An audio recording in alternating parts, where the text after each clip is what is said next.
But first tonight, Anthony Albanese today confirmed he'll visit China this Saturday.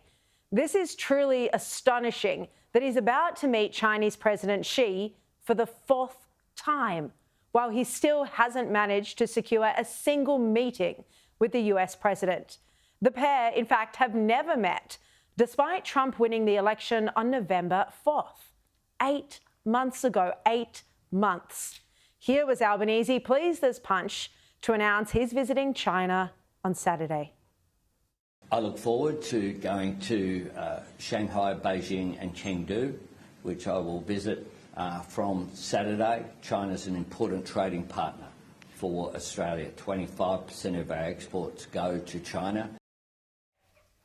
This is deeply worrying. Let's not forget China's aggressive treatment of Australia over the past decade.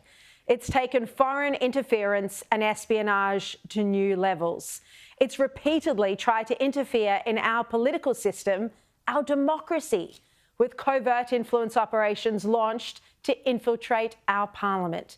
It's something ASIO Director General Mike Burgess has spoken about at length. There have been aggressive actions as well towards our military. This includes Australian Navy divers sustaining minor injuries after a sonar attack from a Chinese warship. The incident took place while Albanese was at APEC, but the Prime Minister didn't bother to raise it with Xi, as you can see in this footage. Instead, there was a warm greeting.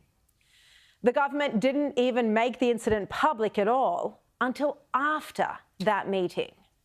He had an opportunity last week at APEC to raise this very significant incident with Xi Jinping, and it turns out, well, it appears that he did not. And so now we have the Chinese government deflecting and indeed, you could say, gaslighting us. In another incident, China also dropped flares dangerously close to an Australian patrol flight.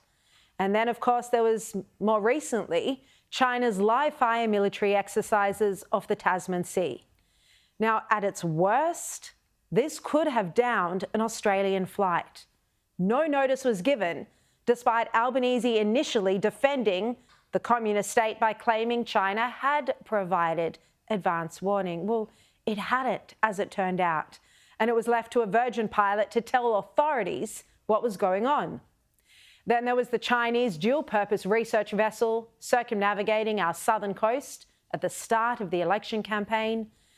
And going back further, China slapped coercive trade tariffs on Australia in response for the very sensible demand, obvious demand, that there should be an independent inquiry into the origins of the pandemic. An inquiry that never happened. Now, Albanese can barely bring himself to criticise Beijing, yet he's got no qualms speaking in a demeaning fashion about both the United States and our other allies like Israel. Foreign editor at The Australian, Greg Sheridan, makes this point. He says it's worth noting that as the PM prepares for his fourth meeting with Xi, but apparently won't go to Washington to meet Donald Trump, he's now making strategic speeches more welcome in Beijing than in Washington. And the Prime Minister seems to find every excuse for China's intimidation of our country. Yet, make no mistake, the threat China poses is the very reason we need a strong military. It's the very reason we need a strong relationship with the United States. We don't have the defence capability to defend ourselves. We'd have to rely on the goodwill of the President of the day and our long-standing alliance with the United States.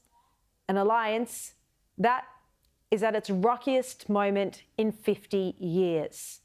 Ever since the Battle of the Coral Sea, Australia and America have stood side by side. But now Albanese risks it all as he cozies up to Beijing and refuses to cooperate with the United States on defence spending.